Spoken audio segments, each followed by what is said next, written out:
Folks, thank you so much for the support on the stream. We're going to get ourselves back into the thick of things. Ultra Prime, they lost themselves game one. NIP, they banned away an awful lot of... AD mids. A lot of AD mids, and that's not going to happen this time around. The Brand's been banned away, the Kalissa's been banned away. We're going to get ourselves probably a Corki or Tristana first pick from Yokai, maybe the Yone as well, and that might open up something like the Karthus or another AP jungler later. Now, do Ultra Prime ban one or the other here, or are they willing to trade? Instead, they get rid of the LeBlanc, which of course is a rookie special in the current meta. And obviously on the other side, I wonder whether we see a Karthus banned here. The Brand, obviously a big sort of AP farming jungler. Maybe they're just saying, look, we want to get rid of some of those hacker specialties instead. If you ban out the Karthus, do you have another AP farming jungler from Hacker? Okay. That's the angle they're going towards. First game was ban away the AD mids from the AP jungle AD mid meta. Second game is ban away the AP jungles from that duo. Does Hacker have another one? I'm still expecting the Corki or the Tristana first pick though. And you could theoretically look to pick one on 1-2 here from the NIP as well to narrow that pool further if they do want to go towards one of those mid lanes. But I suppose the other option is, considering they're going to have 2-3, they can, if they're happy to trade either the Corki or the Tristana, they might be okay just picking the Leona. I have to say, another part of this too is that Aki didn't look good on AP junglers. If Ultra Prime think that NIP will pick away an AP jungler, I think that actually works in their favor. So NIP, maybe they get themselves the chance to lock away their favorite of the Tristana or the Corki. Rookie lost the Tristana Corki matchup versus Shanks, but Shanks, as we've seen, does godlike things on that champion all the same. So maybe that was just a Shank stiff. Maybe it's not a champion pick difference as well. Rookie gets Tristana. Gets that one. Are they going to lock in the AP jungle alongside it? They're hovering as Ziggs, and it is going to be locked in. Strictly a flex, but it does feel like Ziggs bot has been the more prevalent option. You know what this is? This is absolutely the LNG 2023 combo, the double demolitionist, where you have something like the Nautilus Ziggs. Now, in one sense as well, Ultra Prime could have taken the Ziggs. I think this is a takeaway away from Doggo and Nikets. I would expect Nautilus on 3 now for draw. He can still play that one. Have to check very briefly. Whereas Ultra Prime, I think they were always looking for the AP jungle AD mid. That's the AD mid locked in. They were happy to trade one or the other, and they'll take the Corki side of the matchup just fine. Lilia and Zyra, probably the two burn-clearing AP junglers up on the table, at least to my mind, unless they want to do something really out there, but I suppose Evelyn might work, but it'd be a bit of an odd angle. It's not really a prevalent pick right now as far as AP goes. The Lilia, I think, makes much more sense. I think Evelyn, Sam, I'm sorry. I know. I think she's been dead and she's buried. not great right now. She's not great. I don't think she's coming back from the store for the cigarettes. I know, it's bad. Whereas Hacker going towards the Lilia, AP jungler. Hacker has looked really comfortable on AP junglers. Again, I think it's been a real breakout couple of series for him, and for him saying, I'm not just the guy that will play the first 15 minutes psycho junglers. I can play the AP junglers as well. NIP don't go towards the Nautilus, they go towards the Rakan as well. There are 3 CC champions that, or maybe 4 with the Rel as well. You have like Rel, Leona, Nautilus, Rakan that can CC someone in place long enough for even a long-range Ziggs ult to hit on target. I will say, in the past, Rakan was countered by Leona. It is a bit of a self-counter pick. I think that nowadays, though, it's a much more even matchup. Yeah, I was about to bring that up because I know way back in the day, as you were saying, the Leona did quite a good job into that, but we'll see whether they could play it out a little bit better. Do you know what the difference is? It's Rakan's Q healing. Is that what it is? Rakan is so strong in lane because against melee supports, it's pretty much a guaranteed Q because melees, if they ever get in range of you, you just get hit by that. And the healing from Rakan Q is so absurd nowadays. Even if you take a very bursty trade, most of the time Rakan comes out okay from it. Of course, historically, you'd go for a W, and Leona would just E at the same time, and you'd have a horrible extended trade. It's the famous gaming intro. E. Famous for EQ in League of Legends. No, well, you see, that's just a a sound guy. That's a localization issue. That's a localization issue. Anyway, we have ourselves Aki being banned away from his choice junglers again. Last time it was the Viego and the Vi. Would not surprise me to see that banned away again. You have a Tristana, you have a Ziggs. You want someone to be pinned in place for them to wail on top of them. Just ban out the Vi. I think that's completely fine for them again. I think very specific bans there against Doggo as well. Jhin is really good about enabling your support to be elsewhere on the map. Kai'Sa as well can be a good combo with some of the theoretical dive and the rest of it. So just getting rid of some of Doggo's comfortable options. It's the Viego and the Wukong off the table here from Aki, though. So Vi is available, which I think is a little bit dangerous here from Ultra Prime. I guess Vi is not great at fighting at very early levels, but then again, it's not like Wukong, it's easier. I'm surprised that's the lock-in.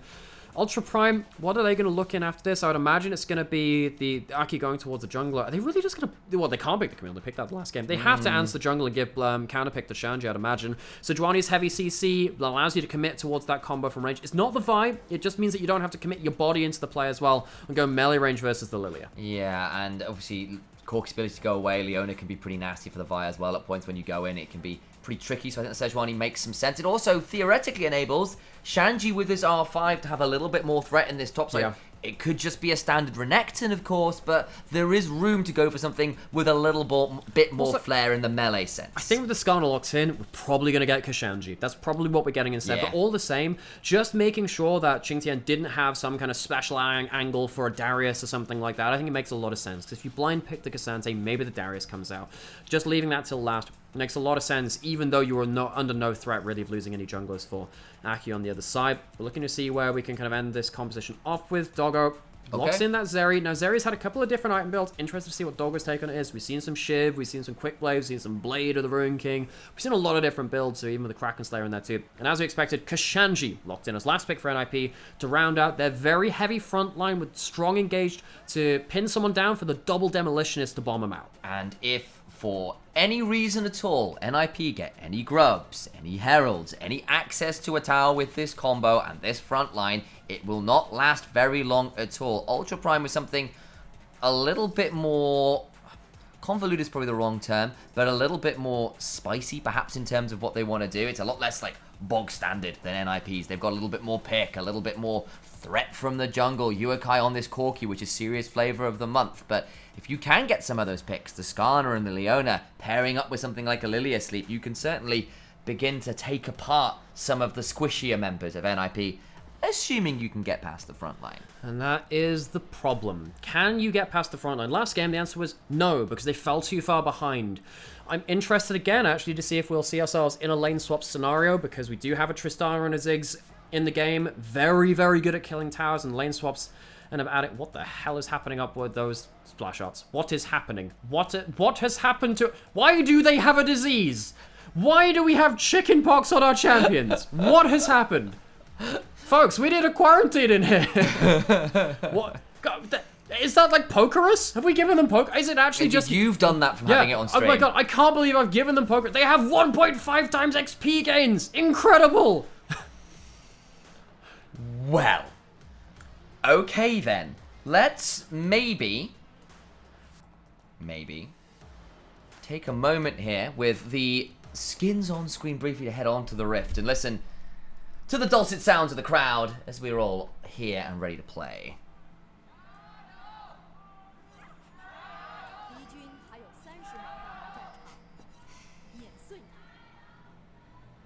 The Gyos over and done with for now, and of course this is still NIP's home arena out in Shenzhen. And a team that I think will be looking to prove that Spring Split was only the start of something. Yeah. And they're wanting to build towards something a little bit better as Qingtian starts with an upheaval available to him. We'll throw a rock at Shanji. Beautiful moments. Oh my god, they found another way to play Talia. You just play Skarner. Throw another rock.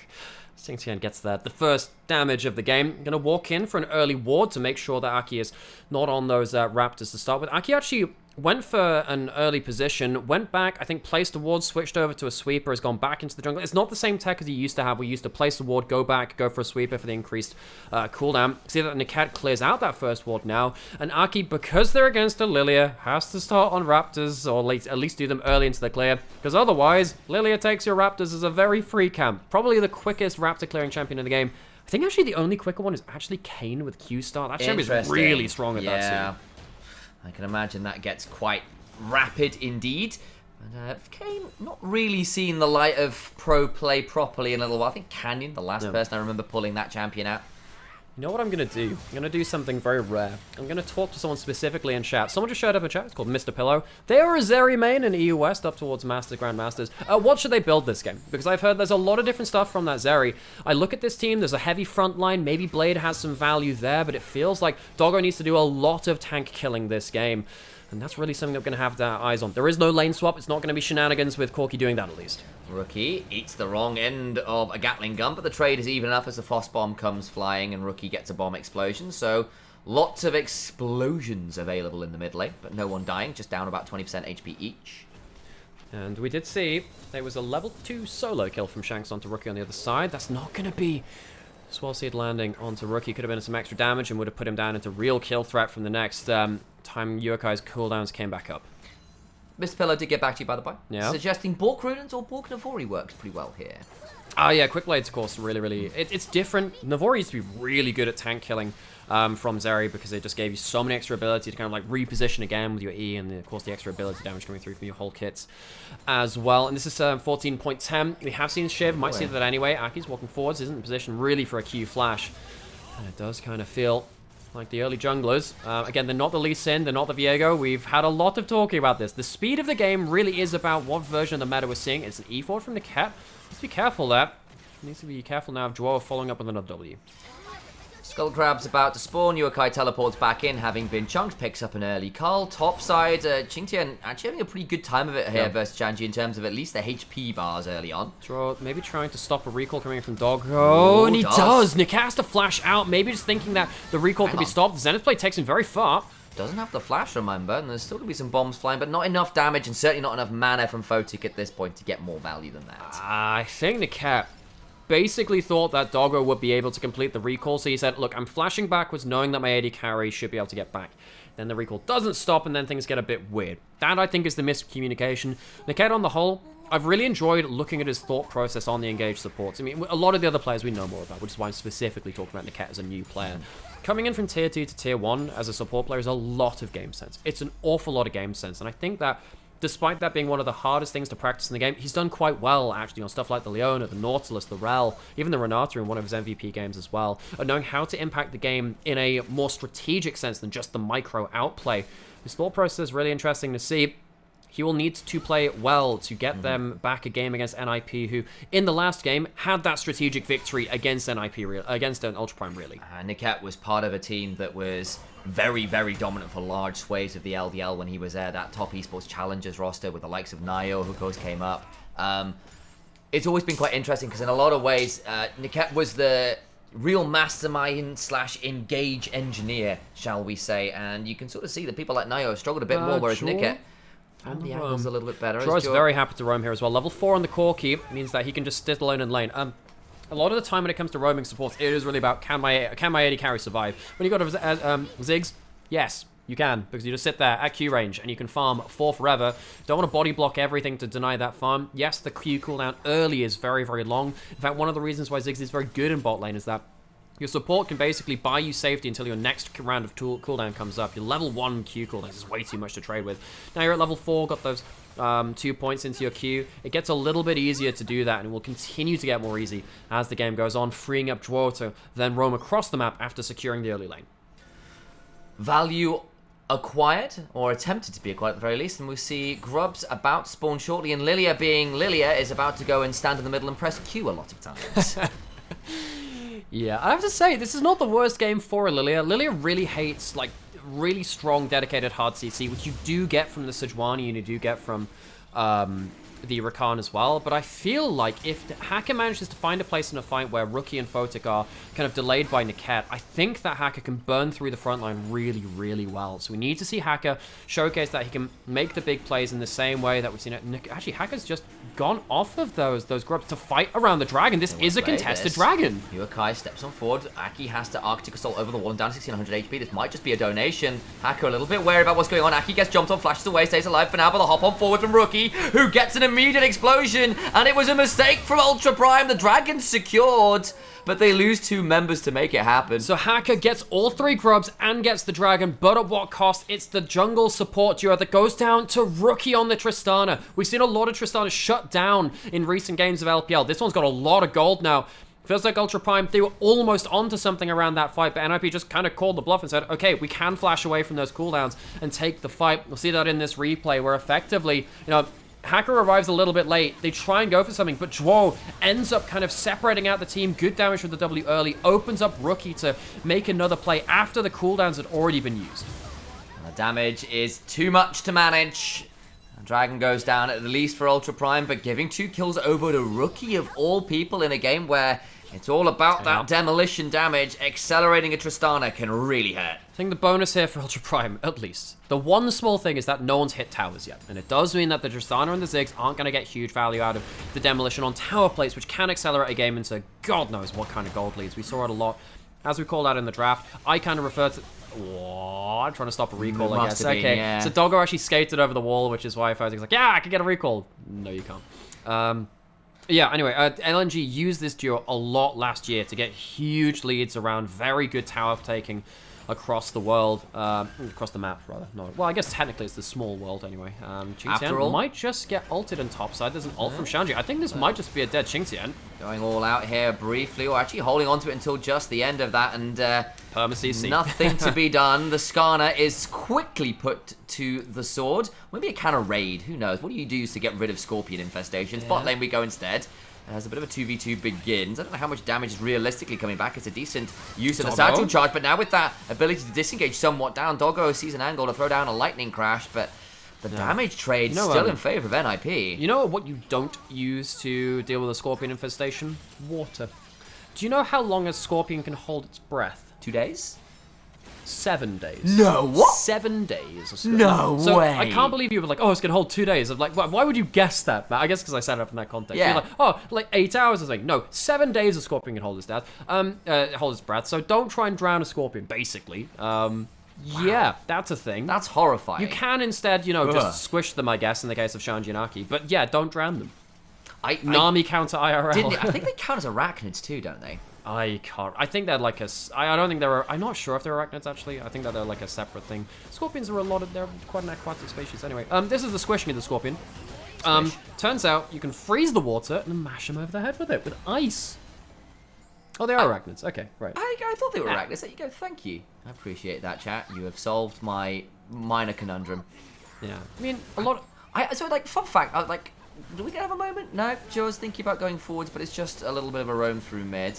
I don't think we're seeing too much yet. 50 seconds till grub. So maybe I do have time for story time. Because the family lore is that spiders love me and I don't love spiders. Yeah, it's like you love your spider, you love your personal space. Spiders also love your personal space. Yeah, they turn up in like random locations around Middle of a book. Middle of a book. I have one in a towel. In like as I was drying myself after the shower last week. That wasn't great.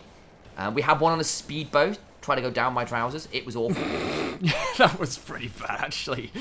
We'll see what's happening here. That's a flash forward. Zenith Blade lands. Photic has flash. Can he use it? No, he can't. Niket picks up the kill. Nice little pickup there and saving me from spider conversations. Doggos are much better anyway as far as animals go, as far as I'm concerned. And now...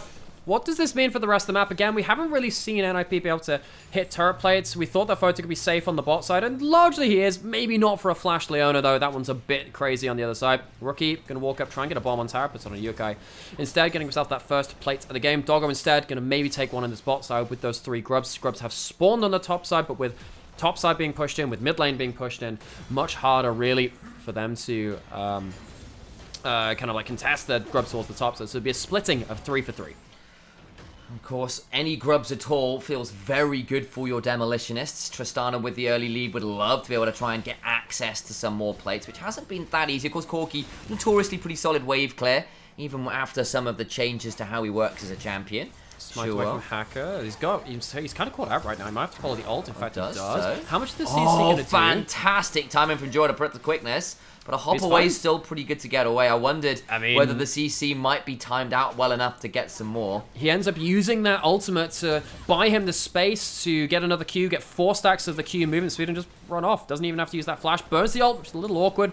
But Joel also blowing his means that it's somewhat of an even trade. Could have been worse. Could have been that flash blown. I wondered whether with the Merc Treads and the quickness it might be enough. But nope, still managed to escape. Dragon's up now with no ults on Hacker. I don't think you can realistically fight this. Yukai's teleported back into mid lane. Has his cull yet to be popped in there as well. We already talked about that Dragon coming up, but I think really with the skills being down from Ultra Prime, can't really contest. Yeah, that was the big price of Hacker getting caught out there. There's no real way to contest this unless Doggo wants to throw the greatest Ultra Shock laser of all time.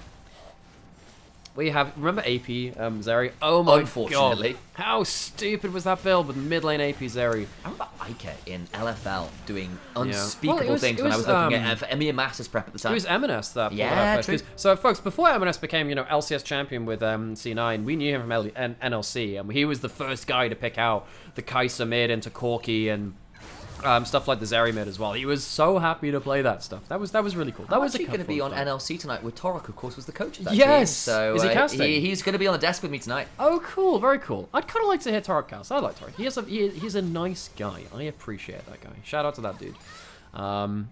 Back to the game, though. Triforce completed for Yokai because of the cull being cashed in. That will even up a little bit of the item discrepancy and a little bit of that gold discrepancy between those mid laners.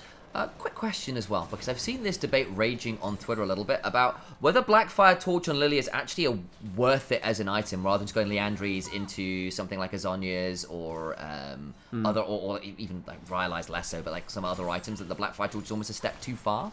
I know for Zyra, I definitely think Blackfire Torch is a complete bait in a lot of ways. I think that having a bit of cooldown reduction for Lilia is a little better if you want to play around Swell Seeds. I think in this game, you don't necessarily have the best cooldown. Hold on to this thought, because you have a blue trinket, which means that Rookie will be safety.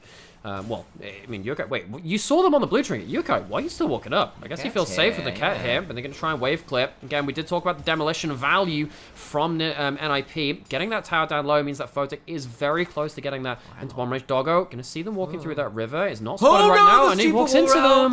And that puts him in a dangerous position. The quickness comes on down. The cleanse not quite enough, but the flash away keeps him alive. But now the bomb just wide. Cannot keep up. Now the damage back begins to fly as Hacker and Doggo have to retreat. Teleports from everybody and their mothers. The Impale is big. Makes it the 1-for-1 right now. Shanji will go Wing forwards into an all-out that claims the Corki, though. Over the wall goes Rookie. And if he's a rookie, no one can claim to be a master. This monster of the mid lane finds another.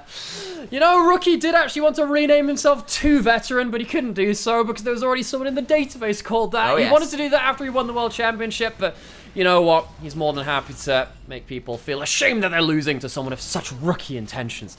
But all the same, NIP, they really punished Doggo. I have no idea what Doggo was doing positioning like that. They knew they were walking down from top side, ends up blowing both summoners and his ult, loses so much HP in the consequence of that, though. They can't fight. Doggo, a couple of games in a row where his mispositioning, quite easily so, has cost the Ultra Prime big time. I'm not even joking. His sweeper ran out as the two walked into the bush, so there was no one there, and then there was. It was the most unfortunate timing. Watch this now from Doggo. His sweeper will run out just as they walk into the bush. But he sees them heading down. He sees them heading down. No, he sees that they're walking down from topside. Where else are they going to be? In the pit, because things are spawning. But it hadn't spawned for another 10, 20 seconds. It's just not happening at that point. You can't assume they're not around that corner. It's a terrible position to be there. You should not be the ones face checking. You check there are no wards in there, that's fine. And at the end of the fight, you don't have the HP to play around anymore.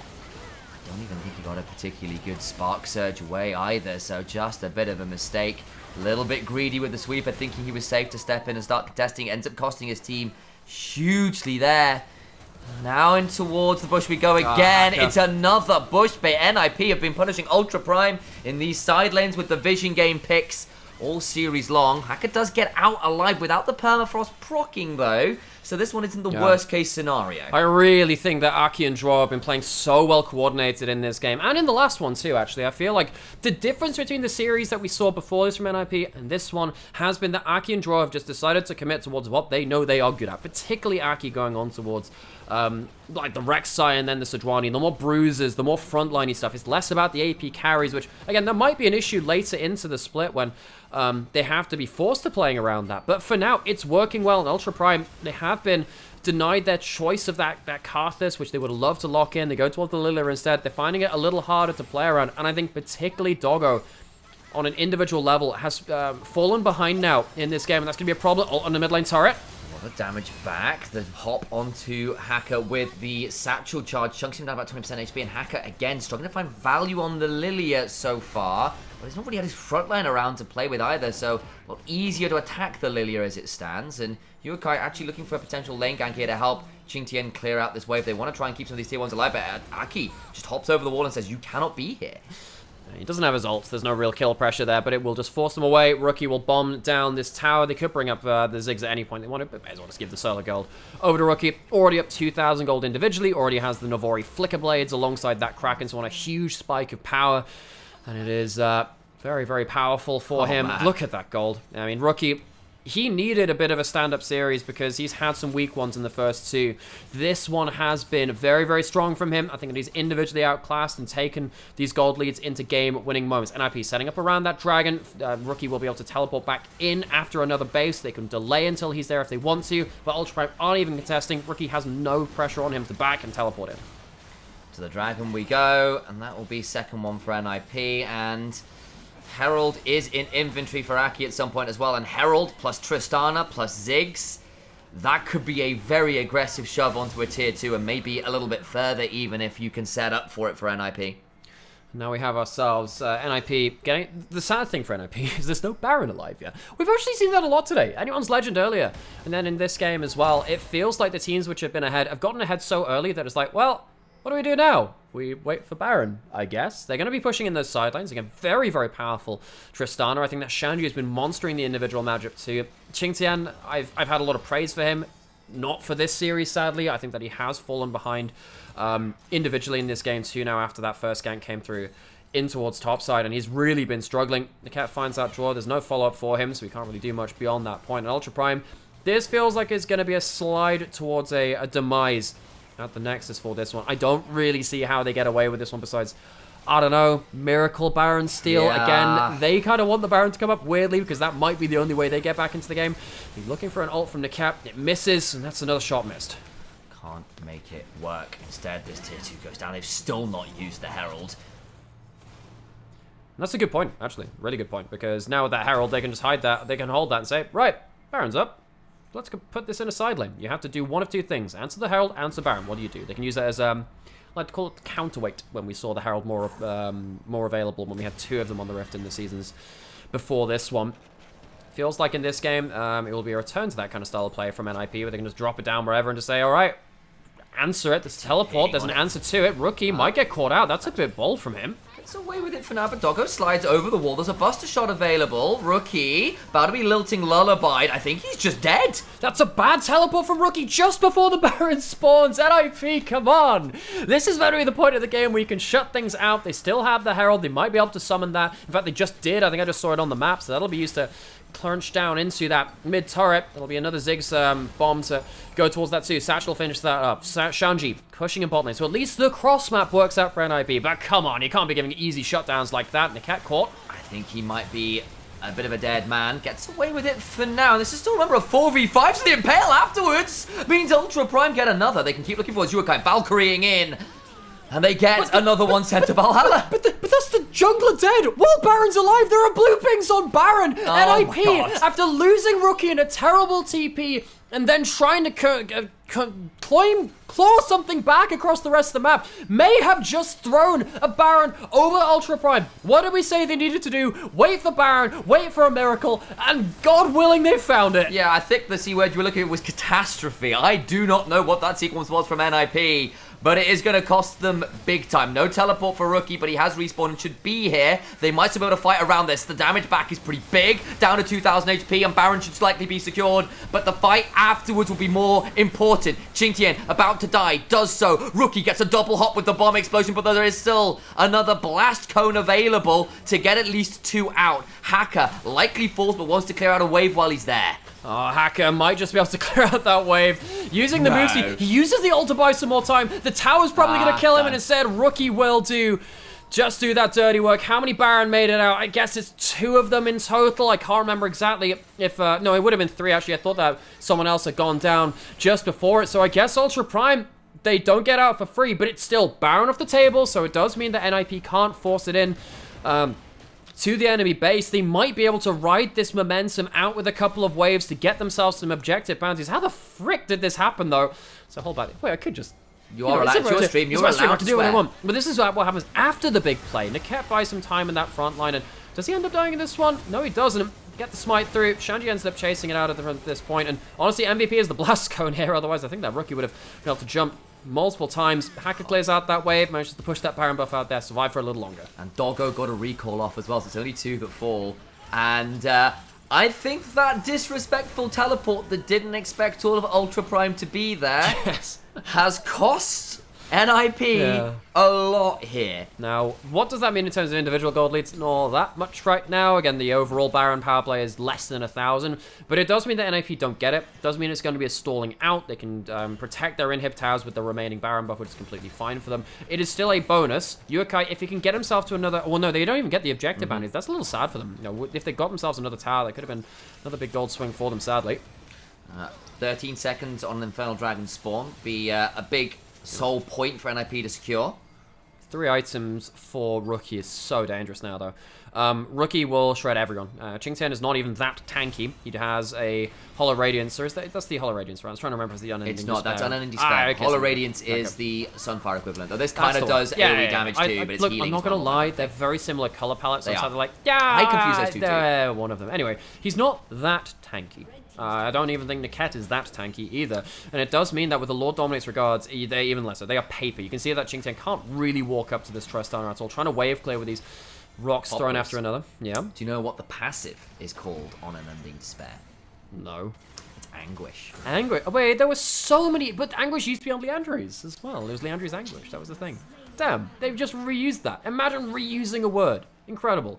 Anyway, Dragon has just been taken from NIP while we were musing about the wonders of language and reusing words.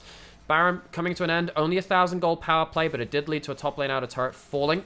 Ultra Prime will happily take that one. And again, given the state that they were in, they're in a better point now. Soul point over to NIP will be quite concerning for them. NIP, much like the first game, have map control now. They have way more towers, they have way more vision control, and they have a lot of ability to utilize that with the Sejuani and the Rakan engaging at will. They can't overplay too much, though. Hacker's actually quite strong with 2 items. Of course, 3 items in Yukai. Very painful for them, too. No Lord Dominate Regards, though, on Yukai. That'll be a little bit annoying. He needs that ability to kill tanks, and much like the first game, feels like the front line from NIP might just end up winning them the fights. Well, it's not Lord Dominate's Regards. It's been Nymaera's Regards. He threw an F-bomb in earlier, so that might count. Oh, frick! Yeah, well, exactly. But what I'm saying is, you get fined, and your fine is paying me in subscribers. That's the price. So, you know, you got to come over to my channel and give me some subs. That's the fine. As I have decided.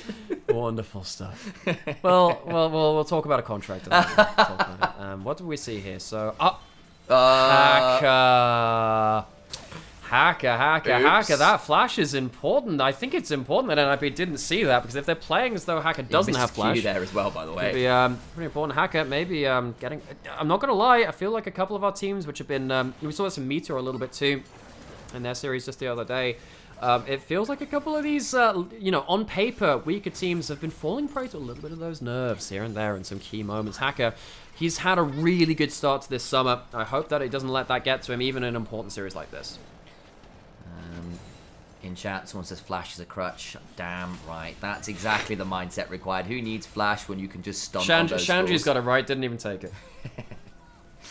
But he's a ghost, right? So it's not Halloween, and therefore that's not allowable. It's the wrong season to have a ghost. No, he just never messages you back. It's a sad situation. Yeah, don't... Just all chat. ... Yeah, that's it. So, dude, want to go out for food tonight? Never hear back. That's it. That's very rude. Never hear from them again. Been asked to get in the robot, refuses, just doesn't get back. You know the amount of times I tried to make like OM Genesis Evangelion references? I know. I've got a clip of it. It's very funny. I enjoyed that quite a lot. I'm sad that's no longer really. I know he's also like Shanji, and the main character from Evangelion is obviously Shinji. Yeah. It is very close. It's almost as if it was fated at that point. But NIP, again, very good control of the map, very good control of vision. Not really being able to force many plays off of it, which is a bit of an issue, because that means that Doggo is getting through to Lord Dominate's Regards. Pretty good clip at this point. Yukai, need to see him get towards real tank killing potential as well. He can kill the backline pretty well. It's just getting to them through that front line will be a problem, much like the first game. Okay, well, 5,000 gold up. They've got soul point. Baron spawns in 20 seconds. This time NIP don't want to give an opportunity to get back in, because actually the delay has gotten Lilia to 2.5 items. The Corki's at 3, 2.5 for Zeri. You are edging towards the point where Ultra Prime are able to take a fight on a lot more even a standing than it might have been 5 minutes ago.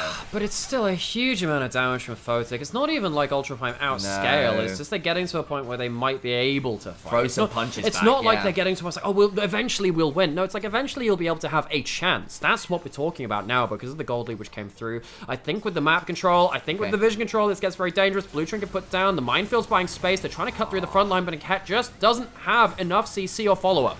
Merc Tread's value comes on through, down to half HP. The turnaround begins to come on through. Niket buys some space, but they have forced their way into the river. Baron's Shanji in going. a difficult position. Baron about to fall, and the damage back is just so difficult. The Impale is solid, and that does make it a 1 for none right now, but all out goes Shanji. Will likely fall, but the damage back still pretty significant. A 2 for 1 trade as it stands, but Baron is still NIP. Yeah, Qingtian has a really good pull as he's getting CC'd there, which makes it all right. You can see that Rookie is just saying, okay, I'm going to avoid the group of Ultra Prime, push out top lane as easily as I can, and then just go towards that turret. Force Ultra Prime to back, force them to go back to base, so Dragon will be less well set up for them later. I think Rookie's made a good macro play here. 35 seconds on that dragon spawn will be very significant. One inhibitor turret down, can now reset, has the teleport. Hacker, I think, wisely gets a hold of that speed shrine to at least have uncontestable vision in the river. Yeah, that's really important to know. Hacker trying to get himself some gold back. He's the only person in Ultra Prime with an individual gold lead at this point. However, the kills from the last one have seen Doggo through to 3 items. He doesn't have his ult available, which is a huge part of Zeri's damage. Can they get enough from it? Niket doesn't have flash. The teleport onto a minion. This one a little less egregious than Rookie's earlier on. Okay. Chunked, but not down. The Mega Inferno bomb, though, does the job that the regular bombs could not. Ouch, Niket chunked out. I think that's going to be Infernal Soul over to NIP. That should be the Dragon uncontested at that point. Yes, I think that Rookie teleporting topside meant that Ultra Prime ended up having a subpar setup. They walked into those choke points where Photic could absolutely dunk on them. One of the complaints I had about NIP was Photic's positioning at the start of the day. I think that today it's been completely fine, and I think the Ziggs has been very important for the team, being able to chunk out so much damage onto key targets. They funnel into those choke points.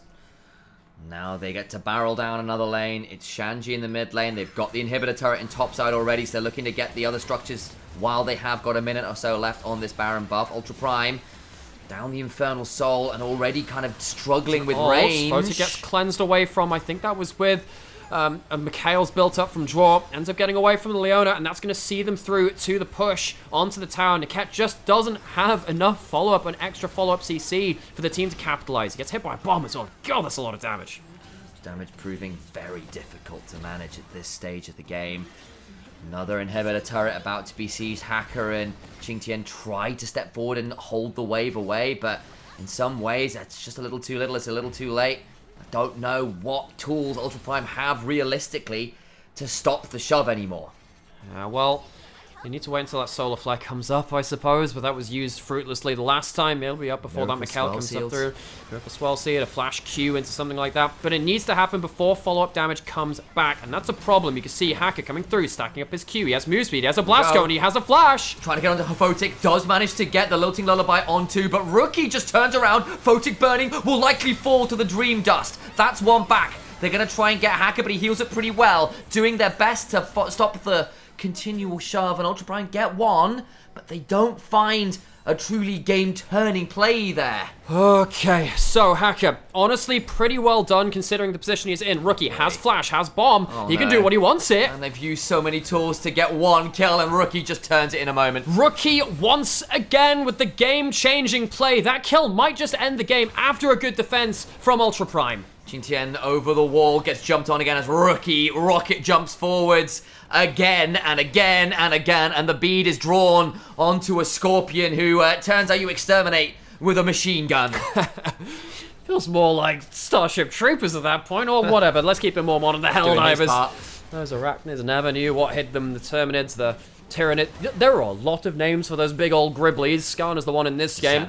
He's not had the best time of it. Now, the thing is that overchase onto Qingtian does mean the game doesn't end right now. Do we have any more big things coming up? Dragon in 3 minutes, Baron in 2. The towers still stand on the Nexus for Ultra Prime, but their inhibitors are down. We once again at the triple Nexus defense for this poor team against the ropes, against NIP, who have been continually using the map pressure to keep Ultra Prime back. thing is, they're against the ropes, but those ropes are well and truly frayed at this point. I don't know how much more they can keep pressing back. They're going to have to throw a counter punch at some point, but how? In what capacity can you do that? I think they found an arguably great angle there with the Lilia, but there's a QSS on the Tristana, there's a Mikhail's on the Rakan. There we go, took me a second. And that's not including the front line. These angles are so awkward to thread. So, where do we go now? In the words of Axl Rose. Guns N' Roses had a lyric like that. Anyway, feels like we might be throwing some roses onto the coffin of Ultra Prime in this end of this one. I don't think it's going to last through to that Elder. Rookie is so freaking strong. This guy could one-shot pretty much anyone else. You do have 4 items onto Yukai. He does have that Lord Doms down. Maybe he can do some damage to the front line, but will it be in a good enough time? I think the front line's too strong, and Rookie is definitely too strong. The coffin's there, the roses are being put on it, but I think Rookie's bringing the guns to match it. So much damage, a double for him already. A pullback onto Qing Tian, who flashes for an Impale, immediately cleansed, continues to play on out. Damage is extreme, and the rocket jump continues to play for as many kills as he possibly can. Make it the triple. It will not be a quadra yet, as Doggo just about survives on the fountain, but the Nexus is exposed, and NIP make it a 2-0 in largely clean fashion. Oh, NIP, they're knocking on the Nexus as Ultra Prime are knocking on Heaven's Door. They just could not stand up to NIP today. I think NIP had the better strategic decisions. I think on the whole, they played better individually too. And particularly around the draft, I think they found a lot of solutions to the issues they showed in their first couple of series. Lots to be happy with from NIP. Sadly from Ultra Prime, it felt like this was the time to capitalize on their earlier series and their read on the meta to go to 3-1. What a result that would have been, but NIP say no, and they draw them even with them. Unfortunately, I think it's been a couple games where Rookie's just proven to be a little bit superior in the lane, you know, making a sweet child of mine out of his opposition number. Father figure to many people out there. Very difficult to do better than him. And need we mention the 2 old top esports players of Rookie and Qing Tian fighting their own civil war as well across the rift as well. It was a sight to behold where Rookie kind of had his big comeback there, and it feels like on the whole NIP were just strategically much better prepared today than they were for their other series. This is a big win for them, because for me this gives me a lot of different expectations away from their earlier